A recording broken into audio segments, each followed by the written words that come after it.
Okay, good morning. I'm Rachel Brown. I'm one of the partners here at the Moy Veterinary Clinic in Ballina, County Mayo. We serve farmers in Sligo and Mayo because we're on the border. We are a 4-vet practice, 50% small animal, 50% cattle, seasonally dependent. We have a small animal hospital on the small animal side. Our clients are mainly suckler, some large dairy, and we get sheep at this time of year as well. Okay, do you want to...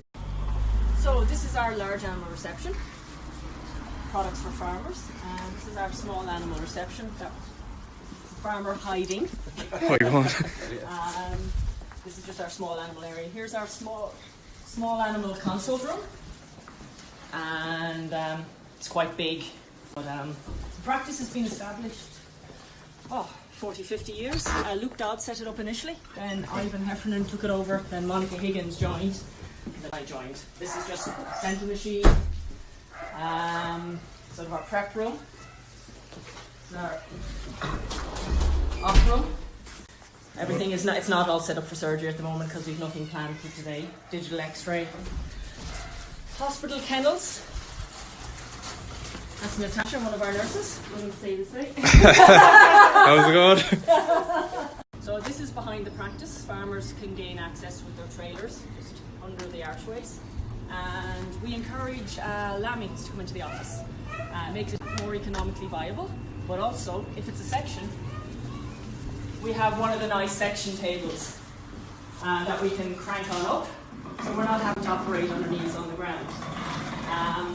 Our large animal area isn't as nice as Michael Sexton's from Riverview on Monday, but we have old style cab accommodation, and we used to, years ago, they used to bring in cows. We don't bother now, it's not worth the time for cleaning up. Facilities on farms are much better now. We encourage calves to come in here for drips. Because we've got a few nurses on the premises, the calf comes in, the vet examines them, sets them up on the drip, and then they're monitored all day by the nurse. They're given their feeds of electrolyte and kept warm, and we like doing that because it means... Okay, so calves come in, and I like calves to come into the practice because it means a lot of our farmers are part-time, and a baby calf, when he's on a drip, he just needs that little bit of TLC. And we get good results for it. I don't have any of our disinfection mats out at the moment because we have nothing in here, but obviously biosecurity is really important, and this place is power hosed down and disinfected between all animals.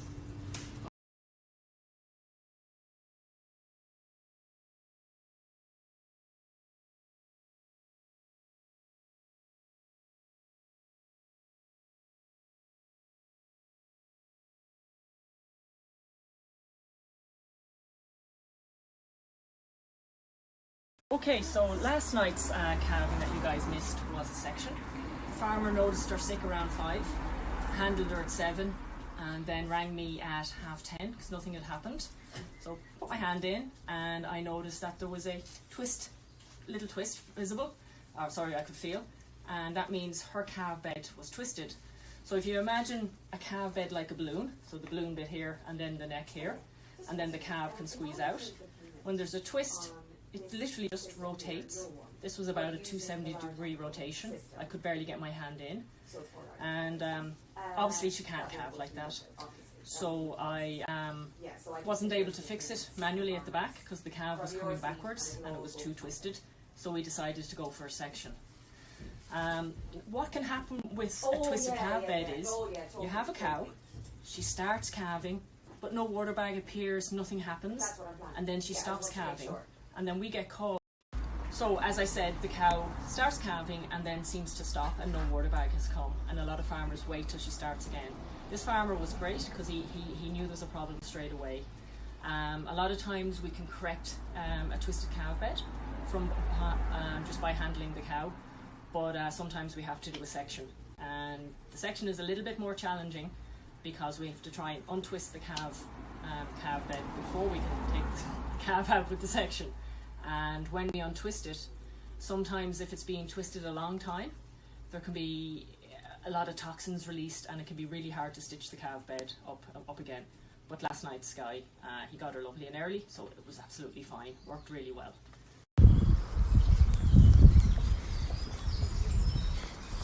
Oh, new Jeep rental. Yeah, since July. I had a 2011 before that, but I found the Toyota's great. I have a unit in the back of mine, van shelving in Galway. Damien Graney put it in. So I like to protect my back, so all the drawers open out. So everything is really, really well organised. I have all my medicines in one cabinet, and then the bigger products. There's plenty more as well. But I have no bending to do. I can keep my cabin jack hooked back under there. And then this in here, I just keep my section gear. That's the scanner. And there's room for my pump. It does take up the full.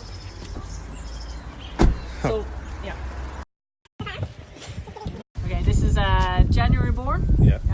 Pedigree limousine bull calf. The owner noticed a little bit lame on his back leg a month ago, but nothing, a little bit of scald in his foot, but nothing bad. And he's now not fully weight bearing. So I've taken his temperature and it's normal. And I'm now just looking at he's actually slightly swollen out on this right side. Yeah. And you're on the top here. Yeah. You can see that. And there's a very slight little tremor. Just slight there.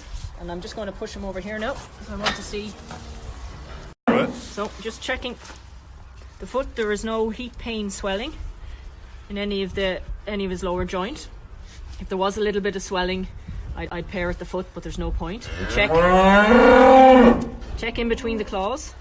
No sign of any scald. Again, there's no pain down there. There's no swelling or pain here. The next joint up is his hock. Again, no swelling or pain.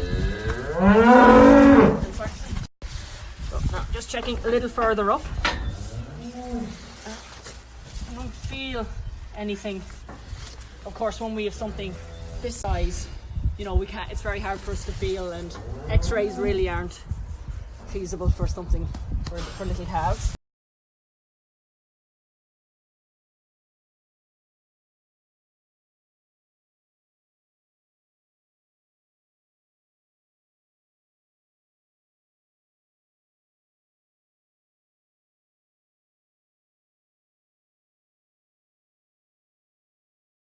Okay, so this calf has a lameness on his hind leg. I think it's around the hip area.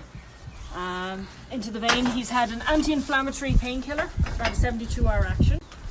I'm also giving him, because he's a young calf, even though there's no navel swelling, there's always the risk of joint ill, okay, into the hip joint. So he's getting a long-acting antibiotic injection, just so that the farmer doesn't have to inject him every single day.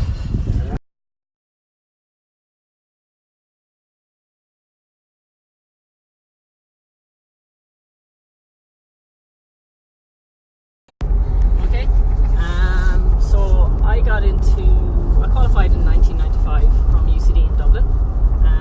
I always wanted to be a vet, and there's no specific reason why. My mother's side of the family had a farm up north, so I would spent a lot of summers up there.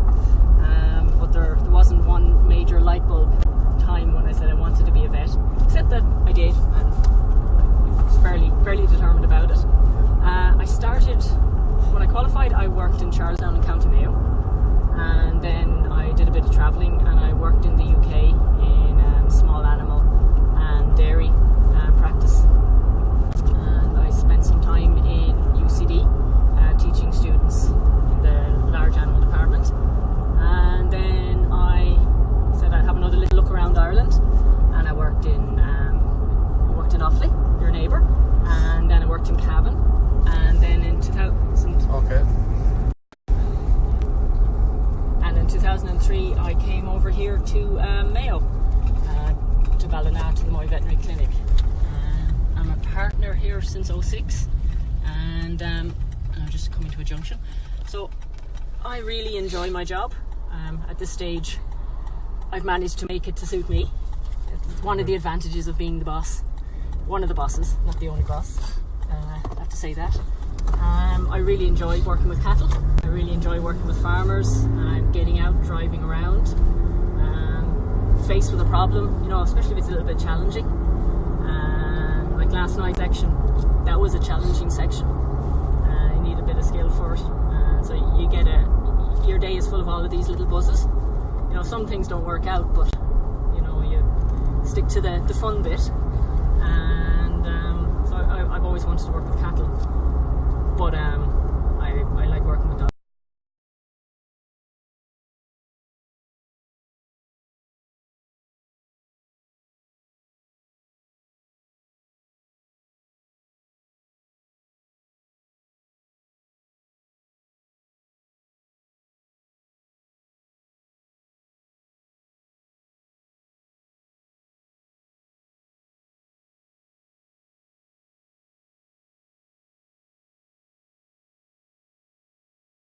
Okay, so some of these calves have temperatures and navel ills, and some of them have a bit of a starey coat and a scar. Coccidiosis is one of my number one suspects, so I've taken a sample to send to the lab on Monday. I'm going to give them a product to kill the coccidiosis down their mouth, and a couple with the navel ill are getting an antibiotic injection as well.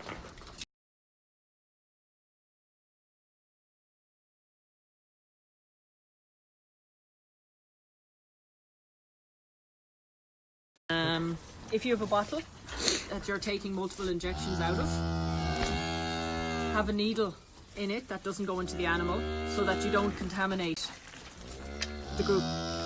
Contaminate the bottle from the needle that goes into the little baby calves to inject it into the calf. Okay? So separate.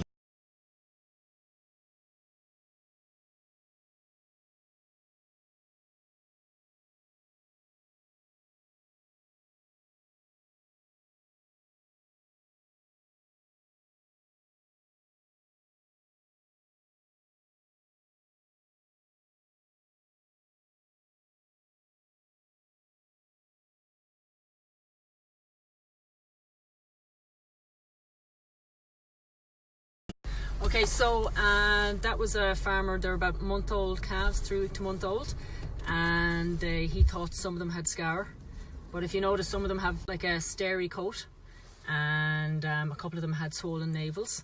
He didn't dip the navels this year. He's going to do it for the few that are left. A couple of them had slightly raised temperatures. So what I did was the ones with the navels and the raised temperature, they got an antibiotic injection. And all of them got I took a fecal sample, but I suspect coccidiosis with their age and the fact there was a little bit of blood and mucus in one of the fecal samples. I've taken a sample that'll go down to the lab on Monday, and but I'm sort of guessing what it is. So I've treated them all with a drug, and it kills the coccidia. And okay, so coccidia is caused by a protozoa. And it lives in the environment. So the first few calves pick it up and it multiplies. You know, they take it in, it multiplies. But as the season goes on, the younger calves get exposed to a greater volume. And you'll see, first thing you see might be pasty feces or blood, in like fresh blood. And what we treat them with a product to kill the coccidia. But what we advise you is about 2 to 3 weeks before you're getting the problem this year, you go in with that product next year. Because the idea is you're decreasing the amount the calf is exposed to, so they can build their own natural immunity up to it. So as regards to products, speak to your vet about a plan for control. And disinfection is also involved, but it's a very specific disinfectant, similar one we use for crypto.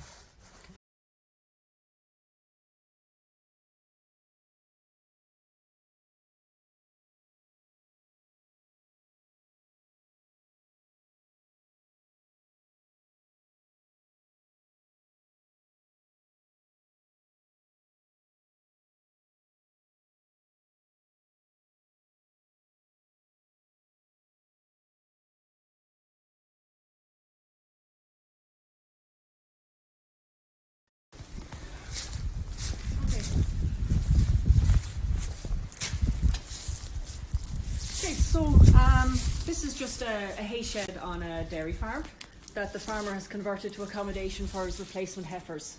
These are totally isolated for any calves he's selling, any beef animals or any of the bull calves. As you can see, I mean, it's a very deep, hold on, I'll hop in, a lovely deep straw bed, lovely and dry, and they're There's a slope, there's an actual slope on the floor here. So all the drainage, as you probably saw when you come out, all the wet sort of leaks down, and then that's collected down below.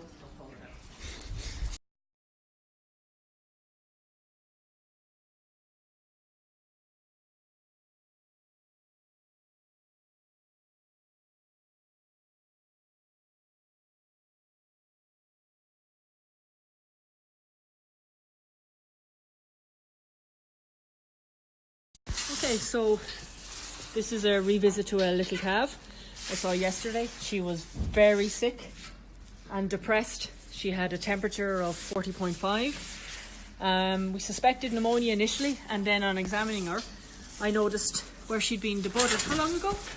2 weeks. 2 weeks. She was holding her head down, her ears were down, and it was a little crusty. So cleaned it up, took the scab off, and she had somehow managed to get a little infection around where she was debudded, which made her head really painful. I think it stressed her out. She may not have been as happy eating, and she was more likely then to get, I'm not too sure, was the infection just enough to raise her temperature, or did she have a very slight touch of pneumonia? Yeah. So today her temperature is back down to normal. She got an anti-inflammatory and she's on a course of antibiotics. Also the horn bud was cleaned up and some antibiotic spray applied. There'll be more on later. We just left it off for the moment so I could see it. And she is much, much happier than she was, and her temperature's normal.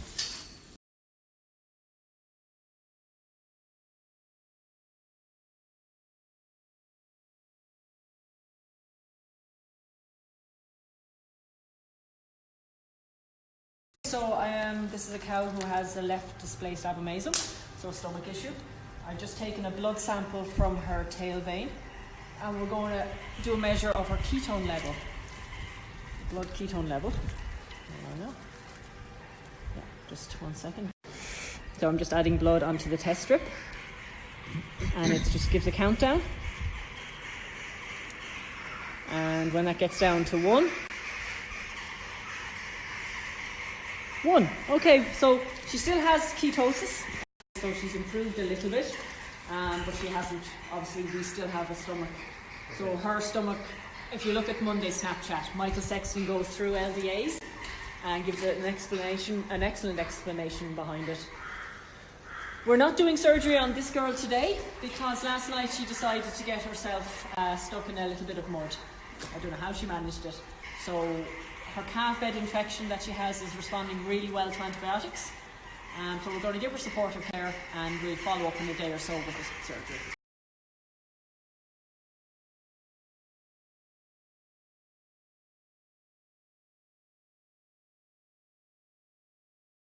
An example of a calving gate on a farm. It's not in use at the moment, it hasn't been cleaned out. So there's plenty of room at the back. So the cow is restrained in the locking gate. There's room at the back for us to work the jack. And if the cow goes down, the gate can be fully opened out, and there's plenty of room all around here. Also, if we're doing a section, hold on now. So if we're doing a section, that part you saw me using the bar lifts out. So we then have hopefully room in this area to work, to do our section on the cow, and then she doesn't kick us through the gate. There can be an issue on some farms with small heifers, big cows, where this space isn't the right size, but here all the cows are a nice uniform height, so it works really well. But some people have adjustable attachments here, so they can raise the gate up and they can drop it down. But safety is the key. The cow is restrained. The farmer can work by himself. He can handle her, he can calve her, and he knows if she goes down, one quick pull. One thing I would do, okay, when people are locking them behind, I'd actually, if they're tight, I'd actually have something I could cut. One of my links has something that could be cut in case she goes down against it, but this is never really tight against her. Okay? Good stuff.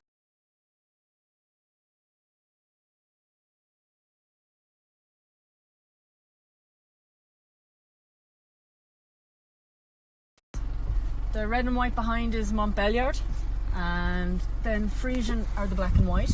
The herd used to be Montbéliards, and they run some red Anguses as well.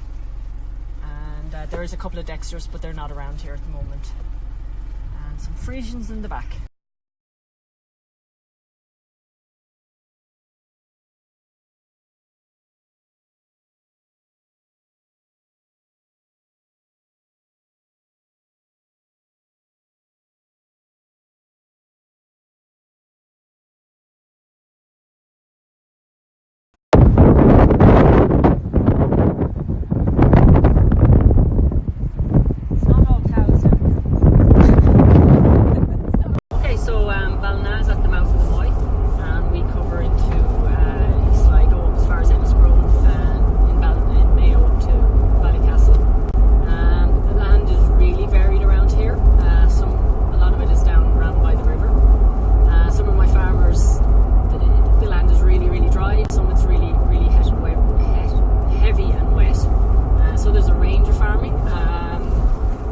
Traditionally a lot of dairy around the area, and some of those have massively expanded, some have stayed the same, and some have switched to suckler.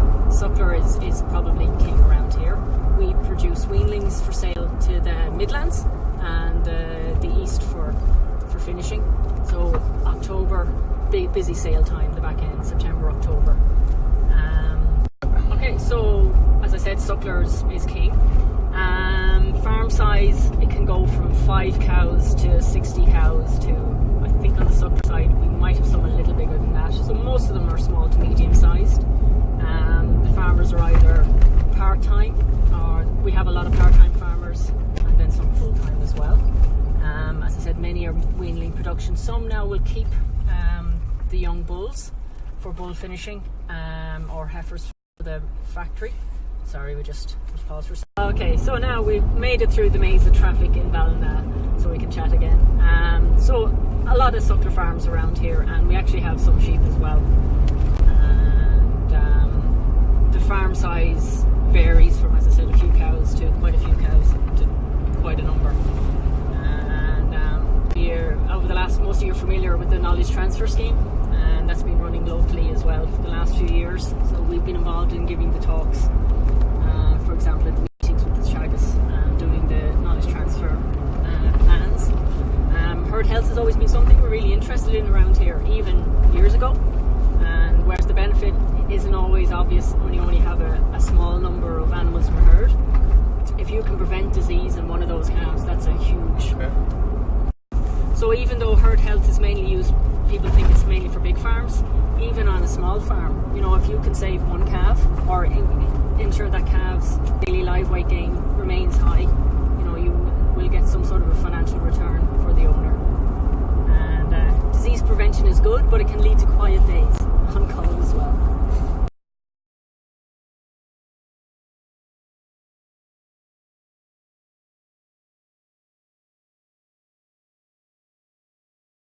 So I don't know if the other vets during the week touched on calf health. So it's a big thing that I'm interested in, and obviously since we're a suckler area, it's really important for our clients. So we have all our clients calving their cows in as clean and a dry an area as possible. When the calf comes out, dipping or spraying their navel, either the iodine or the chlorhexidine products. And then the number one key is bee stings. Colostrum, bee stings around here, colostrum. They say for the dairy, 3 litres within the first 2 hours from one cow. Now, as you know, in sucklers, you don't get 3 litres from them. So as much as you can get without getting your hands kicked, obviously. And your calf sucking as soon as possible. Because if that calf doesn't get his bee stings, he gets absolutely no immunity. And then he's not able to fight off disease.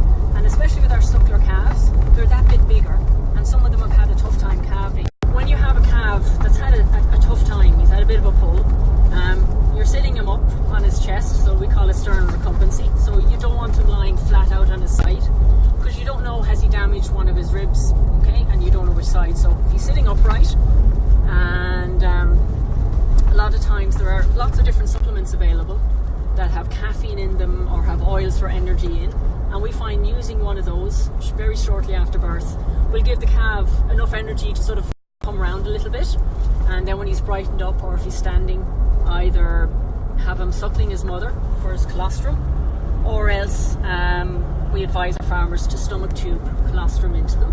Okay, the reason, now normally we say as vets, do not stomach tube milk, because if you stomach tube milk, it sits in the first stomach, the rumen, and it can go off, and your calf, he just doesn't thrive.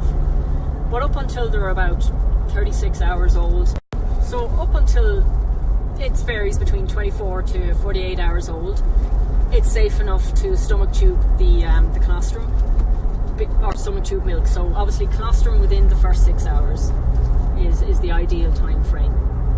So even if any of it goes into the first stomach is still really small, and they'll get the benefit from it. And but after that time, do not stomach tube milk. Is the big thing I'm telling people. Don't stomach tube milk. So you've got your baby calf on the ground, you've him sitting upright, you have his navel dressed, and he's got his beastings, and then you sort of just obviously be really, really careful. That's something we're seeing a lot now, is cattle have got so wild, and they can be very dangerous around calving. So even though you may want to go in and do something with the calf, make sure you take the cow out of the calving pen first, or out of the pen, because life is dangerous enough. We don't. Okay, so a lot of people have new slatted sheds or old ones, and they've a calf creep area. Now it's very important to make sure that, if possible, we want to have a nice dry bed underneath them, straw, or some people use the little slats, little wooden slats with the straw on top. You want to have it dry, because when it's wet, there's an increase in disease, scour. And with our herds, because say in the smaller herd there might be a wider calving interval, you can have very young calves with older calves, so the risk of disease transmission is quite high. So by keeping it a clean creep area, and ideally you want it, when you kneel down in the creep area, your knees to be lovely and dry. There are various disinfectant, there's some disinfectant powders actually, and things you can just add into the creep area to maintain the hygiene. And pause for a second. Okay, so one of the big problems we see a lot of is cryptosporidium causing scour in calves. Now crypto is massively infectious, and all it takes is a couple of little bits of the crypto bug to cause disease in the calf, and an infected calf is spewing out 2,000 or so of the little protozoa. Now the problem is let's pause for a second, is better than cure, because crypto is really hard to cure and to treat, and it can kill your calves, especially if you have a concurrent infection with rotavirus. And on that note, we can actually vaccinate our cows against rotavirus, E. coli and coronavirus. And we find in herds where they do have a crypto problem, vaccinating the cows against rotavirus ensures that whilst it'll do nothing to the crypto, it means that the calf is only dealing with one cause of scour at a time, and we get better results in the treatment and prevention. But this is just tying back into, if you've got a clean, dry creep area, you're decreasing your chance of disease spreading. And one vet once described it, I'm going to steal it. If you imagine the glitter that is in cards, you use and make and do. Glitter, if you put that down in the corner of your pen and just watch where it ends up over the next week, it'll get everywhere. It'll stick to your foot, and you'll walk it to every other pen in the farm.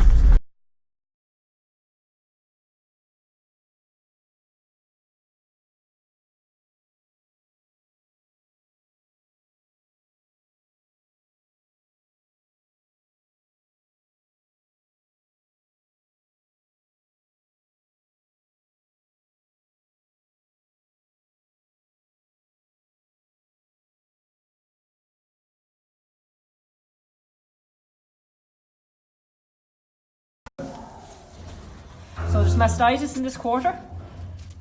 You can see the curds, the little clots, and then it just looks horrible.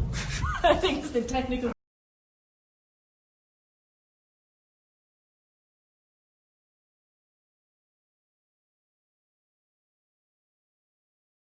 Cow yesterday, she'd been calved 48 hours. A tough pull, but everything fine. She was down in the field. She also had a very high temperature, over 40.5. I examined her, diagnosed a milk fever, but also I was really suspicious of a mastitis or calf bed infection. There was no change in the milk yesterday, and her calf bed was clean enough. But I treated her for an E. coli mastitis, and I gave her calcium into the vein, anti-inflammatories into the vein, and an antibiotic into the vein. We also find with at this time of year, any cow that shows signs of milk fever, she's usually deficient in magnesium as well. So I gave her some magnesium under the skin. Okay, so today, cow is much brighter. She was up, she's eating, but when we examined her quarter, it's swollen, and you saw, or you will see, the picture of the lovely discharge that was coming out of it. So it wasn't watery. So an E. coli we usually find is very sick cow, very watery mastitis. There's clots and curds in this one, but again she's doing really well. But I'm going to pump her with 20 litres of water with an electrolyte in it and a stomach stimulant as well. Yeah. Right, so I'm going to give this cow another shot of her anti-inflammatory today, and it helps control the toxins that are released from the mastitis and that make her feel sick. I'm a big fan of halters. I don't like using the nose tongs. I think if we can get a halter on them and get them restrained, they should behave themselves. She won't, I'm sure.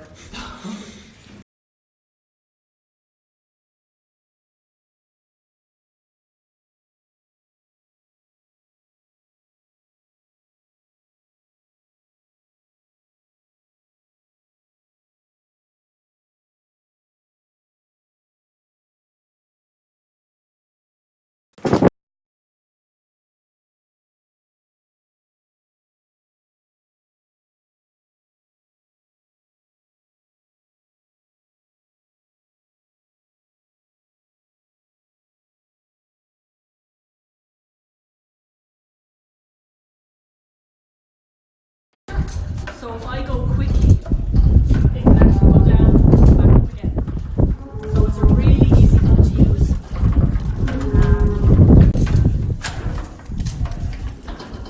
But I find if I go down too quickly and too enthusiastically, but they've revolutionised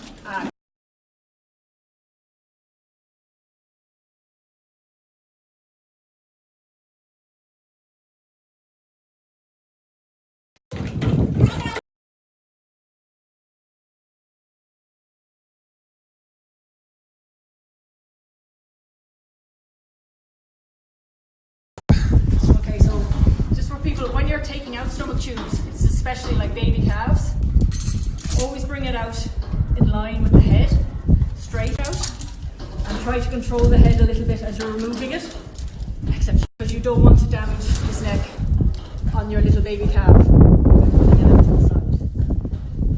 So we just had a question in there about twin lamb disease prevention in sheep.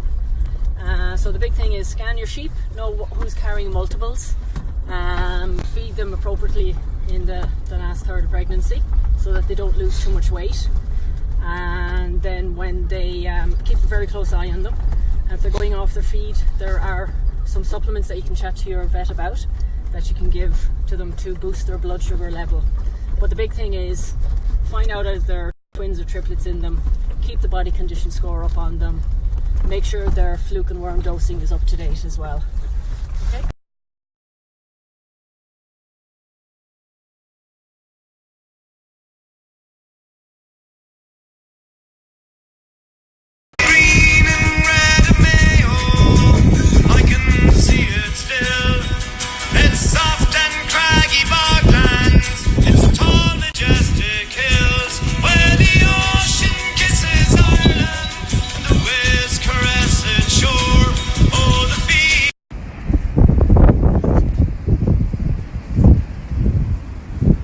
How are you lads? How are you going?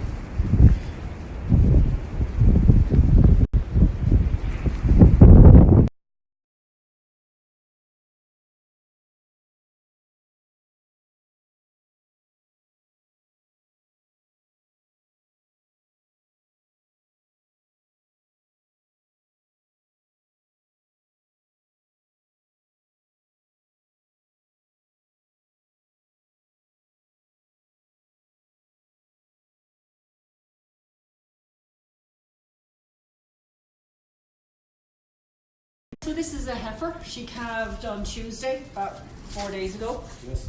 Calf was just 1 week over time, and she bagged up very quickly, so we think it was maybe a little premature. She's running a slight temperature, and she hasn't passed her cleaning at all yet. So that's the, and we don't physically drag them out of them anymore. Also, that one is very firmly attached. So what I'll do is I'll give her antibiotics and anti-inflammatories, injections. Johnny will give her injections for a few more days, and that'll hopefully loosen and come on out in a few days. We find if a cow calves and she's a bit premature, they usually do hold on to the cleaning. Inside there's no damage, there was no trauma to her from the calving or anything.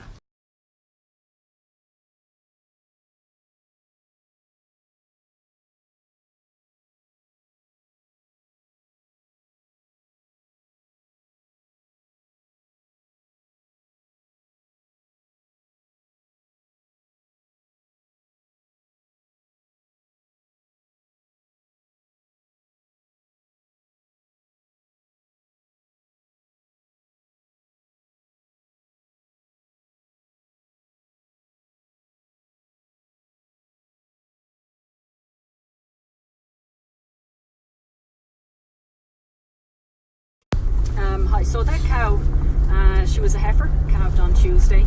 The farmer thinks she calved a little prematurely. She's running a slight temperature. When I handled her cleaning, which is the sort of like the sac the calf lives in inside the uterus before he's born, and it's connected to her, so that's how he breathes, basically, connects to his navel.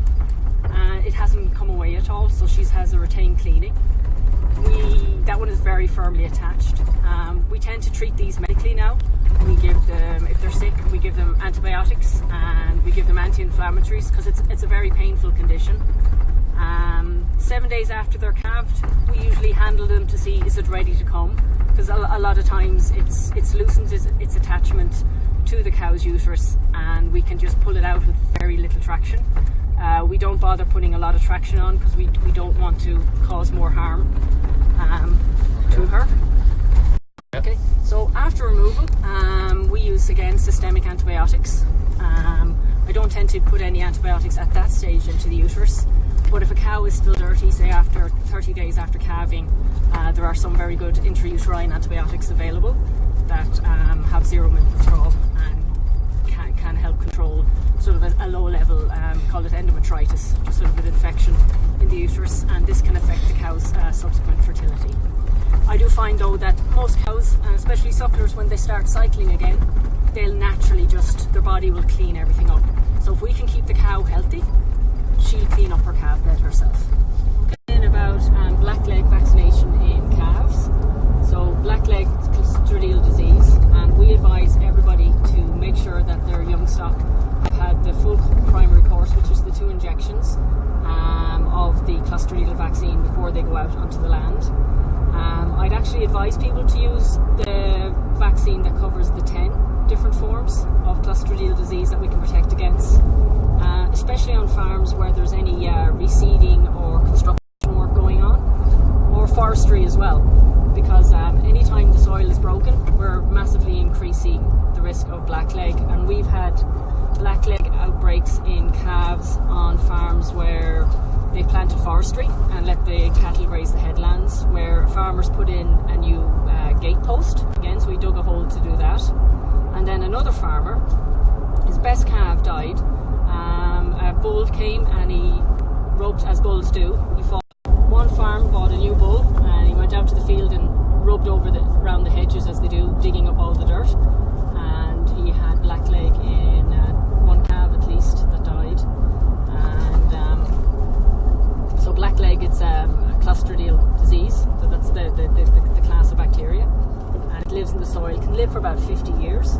So as I said, the fellows are buying, and girls, are buying new farms, renting new land, there's a lot of construction being done, and definitely the multivalent, ideally the 10 of the clostridial vaccines, they are well worth the money, because your calves will die if they get it. No, prevention is better than cure, that's fine. So that's the end of my day. I'm off the weekend. I hope you've picked up some information and had a bit of fun. We've had some fun today anyway. I'd like to thank MSD, that'sfarming.com, and XL Vets for arranging this week. And hopefully we can run another one next year. Okay, thank you.